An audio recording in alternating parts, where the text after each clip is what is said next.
Hello, everybody. It is me, Countess, and I hope everybody has had a wonderful weekend.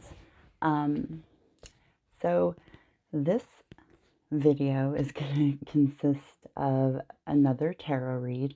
However, before we get to the table, I want to address what the subject is going to be about in this read. And I am going to do kind of a different spread for this reading. And so our topic for the read comes from one of my subscribers who goes by the name of Flame Red Cat. Hello. He actually read into my reading yesterday. Just some kind of different perspectives on what the cards actually said. And I've also, in past readings, have pulled the card, the Empress card, and I've been like kind of perplexed as to where the Empress fits into the spreads. But kind of going off of Flame Red Cat's theories and the kind of archetypes that have come up in the past in my readings from my decks, I definitely think that the Empress is representing one of these two possible female benefactors. So the first one we're going to look at is Lady Frida Harris. She actually was not royally styled as lady. She just went by that title.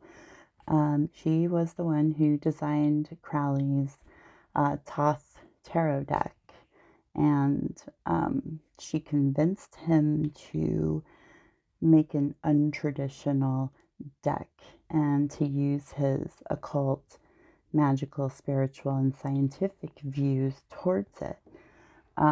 And she was able to use her connections into high society to get money benefactors so that she and Crowley could produce this deck. It was supposed to be a 6-month venture, the number 6, there you go, but it turned into a lot longer process. I think it went into like a 5-year span or something like that. So that is one possible female figure in Billy's life. The other one is Patricia Doherty. And so when, and I'll call her Pat for short. So when Pat met Crowley, he was 58 and she was 19, like a huge gap in age. But she was such an admirer of Crowley that I guess they met like right after he had gotten out of court for a debacle called the Laughing Torso. You can Google it and see what that's all about. And she actually offered to have Crowley's son, or Crowley's child, actually. And so it is said that she and Crowley attempted to perform a ritual to conceive a quote-unquote son child. And they ended up conceiving a child, a son, 3 years after they met. And he, the son, I think was like 10 or something when Crowley passed away. But a few years after the first son was born, she had another son who was born years after, and he was called her real quote-unquote magical child. He was named Michael, but he died at the age of 16 from a tragic accident. And I did not look up the actual accident just because I am short on time today and I want to make sure that I get this out. So, all right, so just those are the two ladies. And so I'm going to do a sort of dual reading where I'm going to do a reading for both ladies and see what results come of that. I'm going to lay them both out on the table at the same time. However, one will be, one's cards will be on the left and the others will be on the right. So we can kind of dig deeper into these two females and see what their relationship to Crowley was. And so just a side note, so when Lady Frieda Harris and Crowley designed the Thoth Tarot deck, Crowley was going off of the idea of the Egyptian god of writing and knowledge named Thoth. And he's said to have invented writing tablets and hieroglyphics.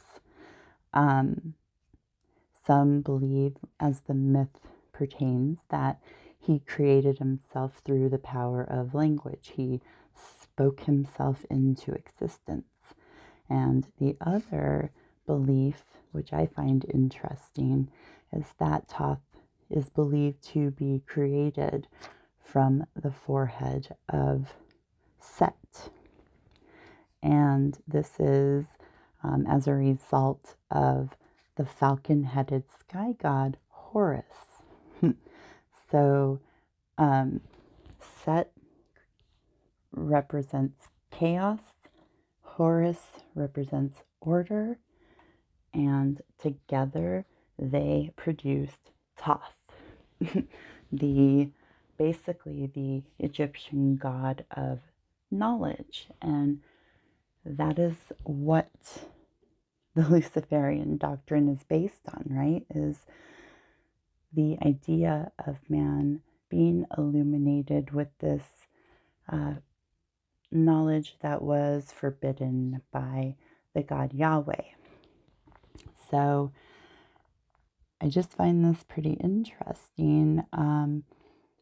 Thoth was actually the longest continuous worshipped god in Egypt. He had the head of an ibis, which is a water bird. It has kind of like a beak, like a pelican. Horus, remember, has the head of a falcon. And Horus is equated to the Greek counterpart, Hermes Trismegistus. And we went over Hermes back in the video I did about alchemy. And you see how all of these themes are reoccurring where Crowley is concerned. So they equate Thoth with Hermes Trismegistus because he was somebody who taught world secrets and the secrets of alchemy, and he taught the readers to look within themselves to find the secrets of the world. And Hermes, or Thoth, is said to have written the emerald tablets, which have never been physically found, but have been channeled or written about, or tried to be deciphered by many people throughout history, but nobody has actually found the emerald tablets. So Hermes / Thoth is interesting. They called him Hermes Trismegistus because that means the thrice greatest, symbolizing that he came into the world 3 times. there it is again, the number 3. So he came as the Egyptian god Thoth. He came as the Greek god Hermes, and then Hermes as a human version who was the scribe of all of this divine and ancient knowledge. So Crowley just referred to his tarot deck that him and Lady Harris created as the Book of Thoth. And he made a book called the Book of Thoth, which is basically a guide to his tarot deck. And his tarot deck, I have never had any interest in messing with. He totally renamed like the court cards, and he shuffled around the different trumps and just kind of made up his own tarot deck, which a lot of people have done in the past. But I personally, I learned from the Rider-Waite decks, and those are the decks that I believe are intended to share true esoteric language throughout the years. I feel like Crowley's is based off of his belief in Thelema, and not necessarily about the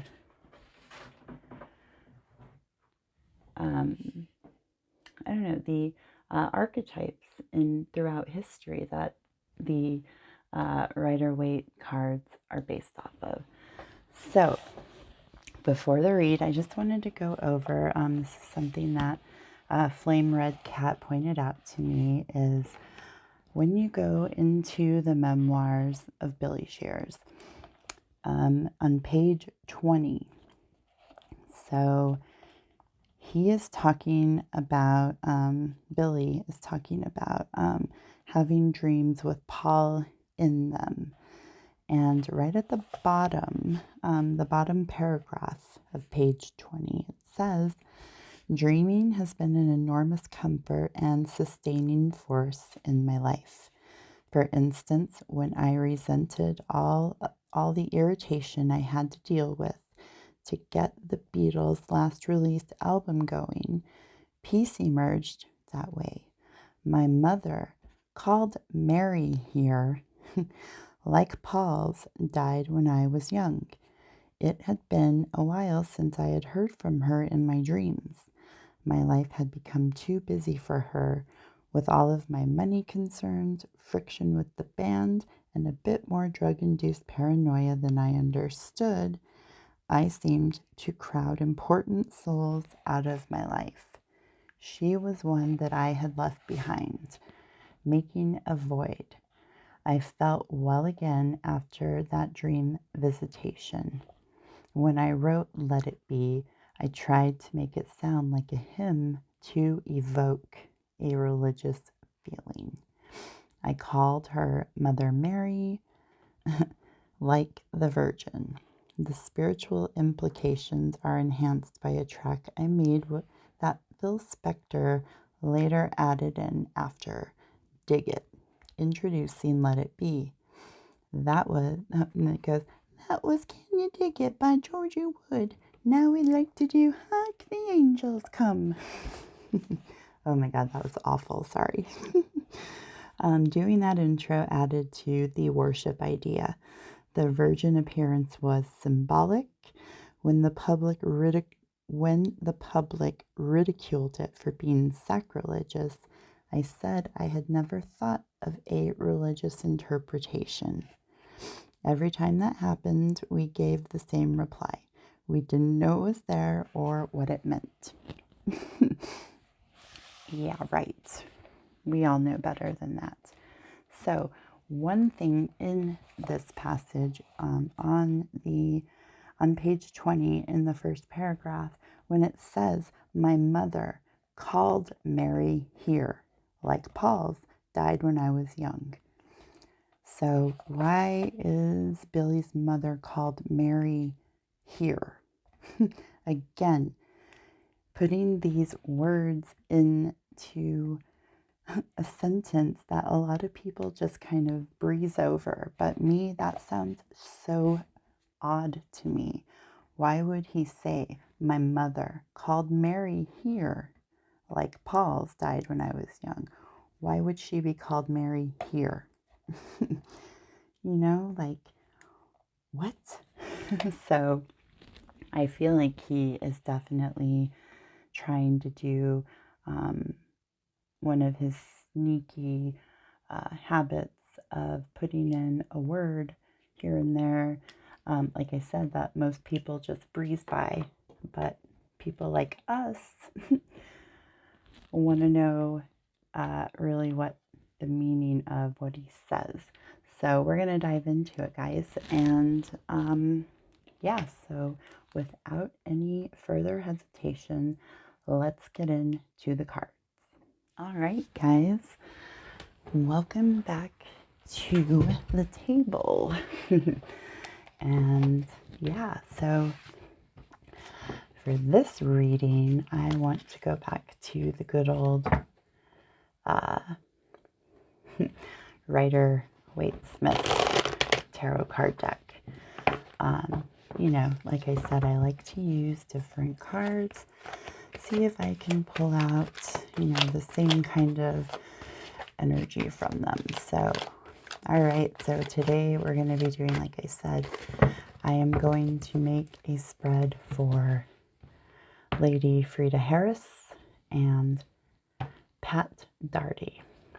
So, left and right. That's just what Billy's all about, isn't it? Yeah.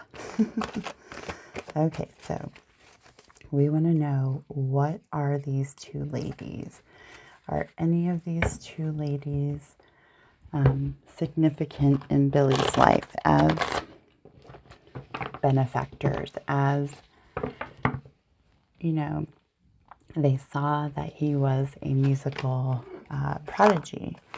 And so some say even that Mrs. Asher, Jane Asher and Peter Asher's mother, who instructed George Martin, some say that she's the one who took Billy into her under her wings, pun intended, right?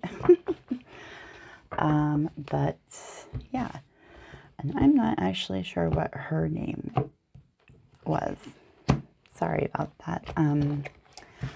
She's another possibility, I guess. So let's see. So we're going to do Lady Frida Harris first. What is Lady Frida's significance to Billy, if any? Let's see if we pull a maternal card for either of them. That will be quite interesting. Okay, so for Lady Frida Harris, let us inquire. One more shuffle and I think we'll be ready to go.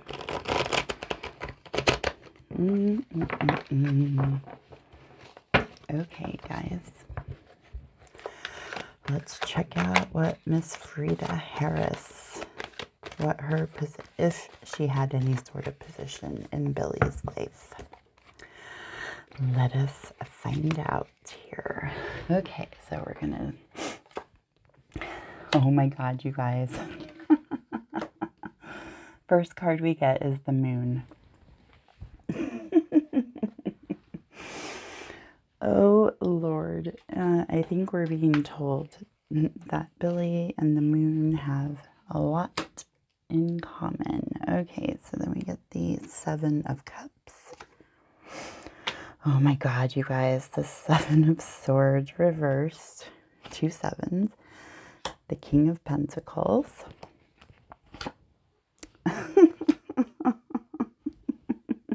The Hierophant reversed. Holy shit.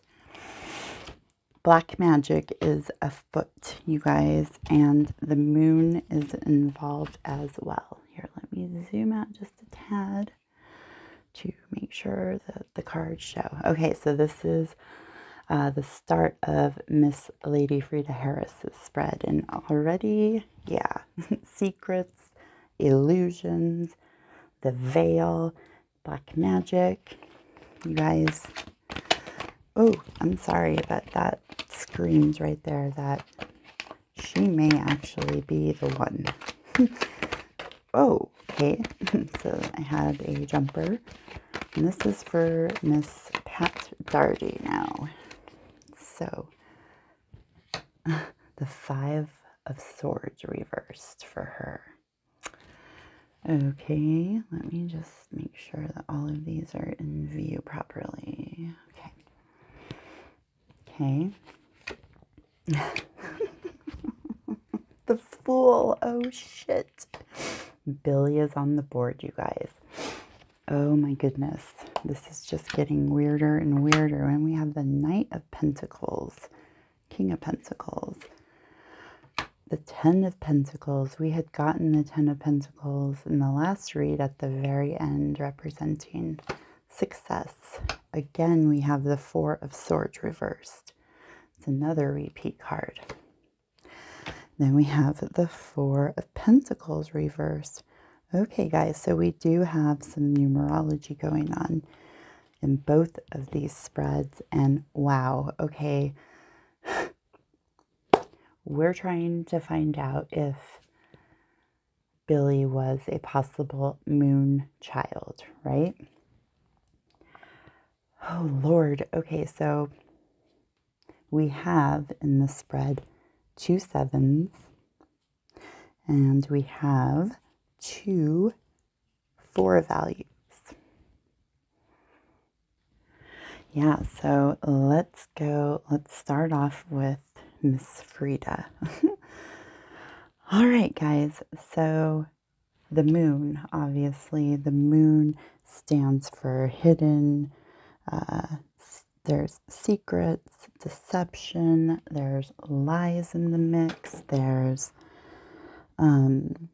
just, this can even represent occult forces, right? Hidden darkness at work.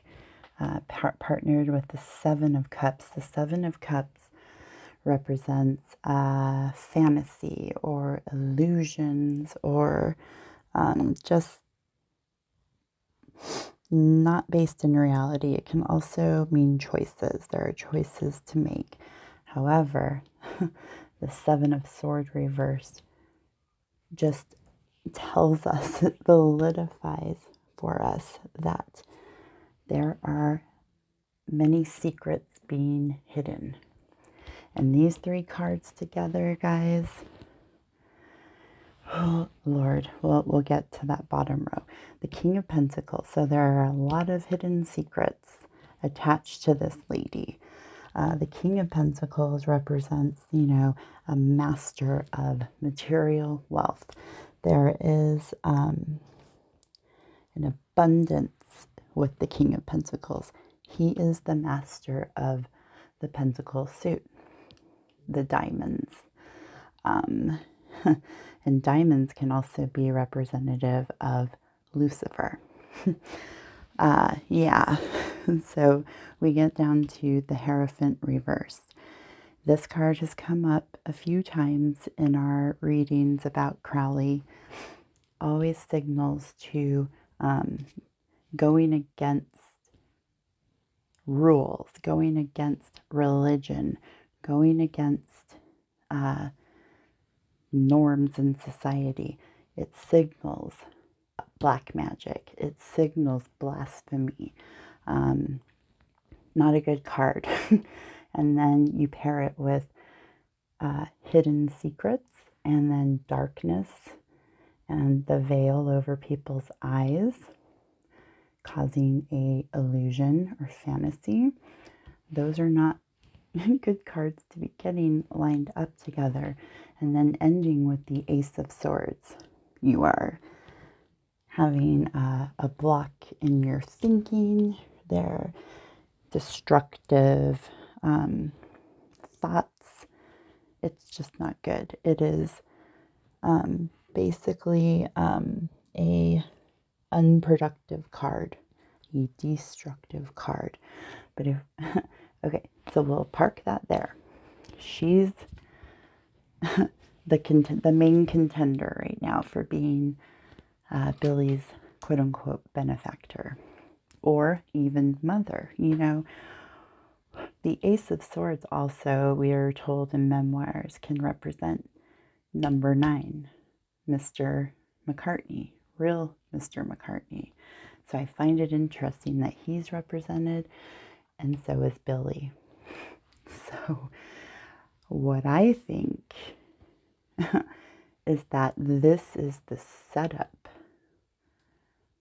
of a lie, and something that has come from occult forces, that has come from black magic to set up an illusion of sorts to make this guy abundant. Okay, but let's go over to Pat. And Pat starts off with the, oh wait, I'm sorry, I forgot to address the numerology here with the 2 7s. So, funny enough, 2 7s in a tarot read can represent messages from the universe or from God that need to be known. Find that very, very interesting, because it totally is the opposite of what these 2 cards represent. So we're going to go over to Pat's row now, and we get the 5 of Swords reversed starting, and that shows the end of a struggle, the end of a fight. I don't know if you remember in the last reading we got for Billy, he had this card upright with the Magician, an uphill battle all the time. This shows the end of a battle or struggle, conflict, all of that. The Fool reversed, however, we all know who the Fool is, right? Mr.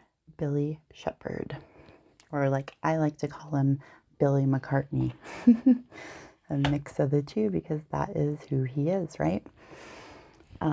So the Fool reversed represents folly. It can represent chaos. It can represent a naivete of some sort. And like we've established, represents Billy. So the Knight of Pentacles is showing somebody who is a very hard worker, somebody who is trustworthy, somebody who is devoted to whatever they put their mind to. And the Ten of Pentacles, again, is a completion, the completion of the numerical suit, meaning abundance and material stability. Okay, but then we come down here to the Four of Swords reversed.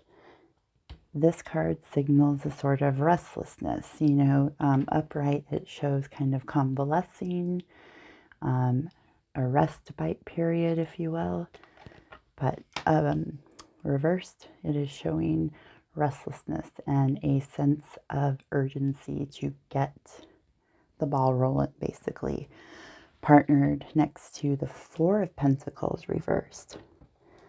This is showing letting go of situation, letting go of something. So, oh my gosh, you guys. So, we're going to draw a few more cards, obviously. What I'm seeing here, though, with the representations, and you guys can tell me if you see differently, but we have McCartney and we have Shepherd. So what I deduce from these cards is that Frida had a part. She possibly birthed Billy. She possibly had a hand in the ritual for the moon child. And it was all to set up a sort of deception that ended up being a deception about this guy, the Ace of Swords. And since Billy's card came up in Pat's row, I'm seeing that Pat was Billy's benefactor, the one who taught him. You know, she's the one who actually birthed Crowley's children. Well, she had one son with Crowley a few years after they met, and then a few years later after that, she had another son that we know of. So, since Billy is in her column, I'm deducing that this was the ritual part. Frida was a part of the ritual. Pat was a part of the development of Billy. And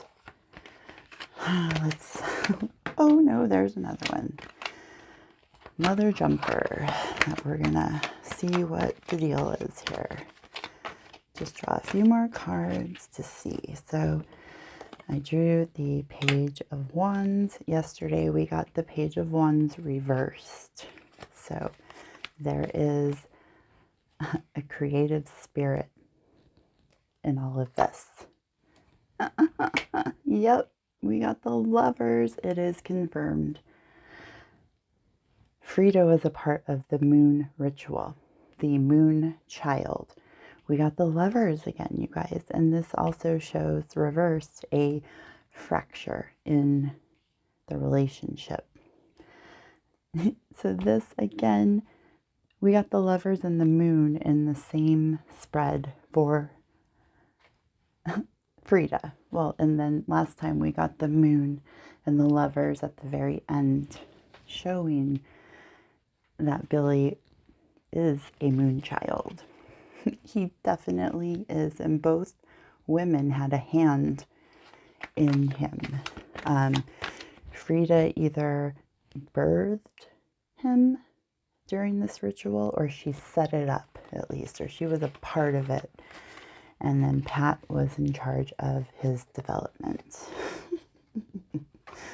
Oh my God, you guys. Okay, so let's do 2 cards for Pat. We got the High Priestess reversed. Oh yes, oh yes, oh yes.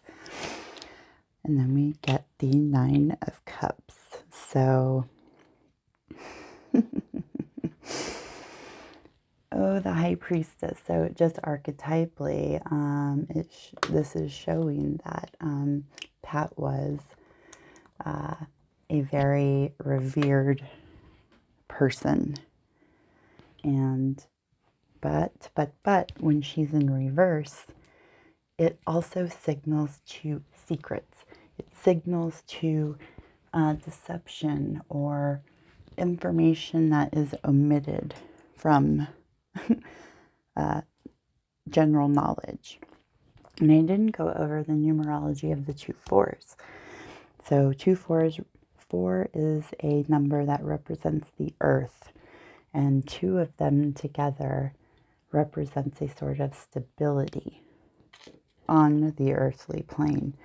When we go to the number 9, 9 of Cups, that is the approaching of the end of a cycle. Sorry, I got caught up in that. So yeah, you guys, these archetypes are crazy, and I cannot believe that they keep coming up. I want to know what you guys think. I'm gonna draw one more card for each row, and we'll see if we get any clarification. Just sometimes that last card. There you go, guys. We got the Empress. Just like I had said before, the Empress shows up time after time. Frida is the mother of Billy. And the world reversed. Yes. Pat prepared Billy for the world. But again, there's a feeling of feeling trapped in that the world is against you. The world would be against the secrets that are being held with these 2 ladies in these two situations. Okay, guys, I gotta do it. I gotta do one more card for each because I like to do it in numerical sequence. 3, 2, 1. But we're gonna do, yep. There's another 7, you guys. In the 7, it's definitely a message that is being delivered to us from what, you know, God or the universe, whatever you believe. Yep. And the star reversed. We are, yes, oh my God, you guys. So we did get confirmation today with this read, and I'm totally blown away. Just, again, we get these repeated cards, and the archetypes come up even in different decks. So what I deduced from this reading, Frida was the one who went through the ritual, who performed this moon child ritual, and is the mother of Billy.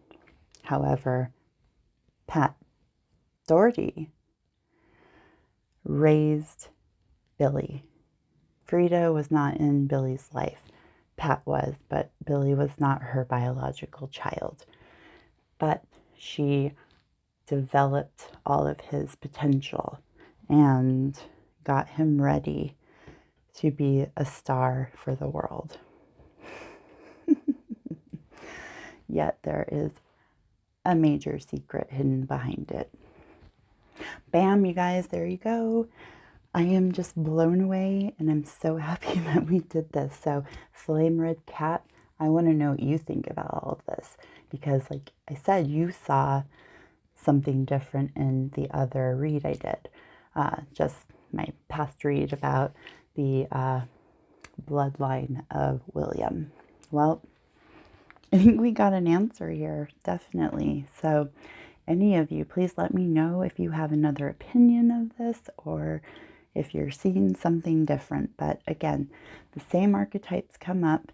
We're being told a consistent message with these cards about a dark, dark secret being kept from the world. This verifies the Moonchild ritual, and this verifies his rearing, his education. So, with that, I am done. I am so happy I did this. Again, my mind is blown. So, I would love to hear your guys' feedback.